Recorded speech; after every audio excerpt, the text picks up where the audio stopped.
L'actualité, on le voyait bien Olivier ce matin, que le 49.3 allait arriver. Je viens d'écouter en direct donc le discours d'Elisabeth Borne, qui, ce sont ces mots, par respect démocratique, engage le 49.3. Par respect démocratique.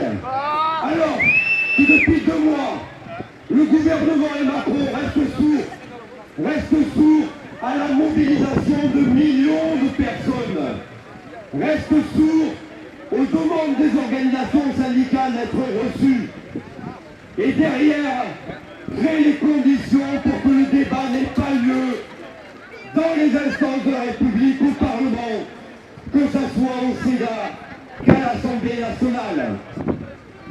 La réalité, elle est là. C'est qu'on est véritablement face à un vice démocratique, à un déni de démocratie. Alors, bien évidemment, le 49.3 ne mettra pas un terme à nos luttes. Vous le savez, la bataille pour la retraite, c'est la mère des batailles. Ça l'a toujours été. Et derrière, eh bien, ça renforce bien évidemment la détermination de l'intersyndicale. La bataille, elle n'est pas terminée.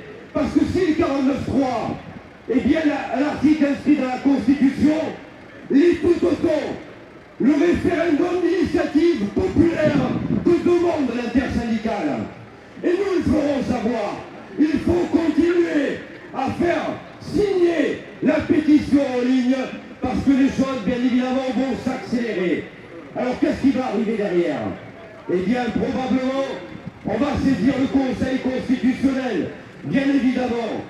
Mais il va y avoir probablement aussi des motions de censure qui vont être déposées d'ici 48 heures par les groupes parlementaires, c'est-à-dire samedi ou lundi. Ils l'ont annoncé, ça y est. Alors, ce que l'on vous propose au niveau de l'intersyndicale, et je laisserai mes collègues s'exprimer, c'est de se préparer déjà dès ce soir. On l'a dit, 49.3, il faut que de suite le peuple ait la possibilité d'exprimer sa colère. 18h, rassemblement, place de la Liberté, 18h30, sous-préfecture à Draguignan. Donc, on prépare, on va tranquillement lever le camp, retourner dans nos bases, se préparer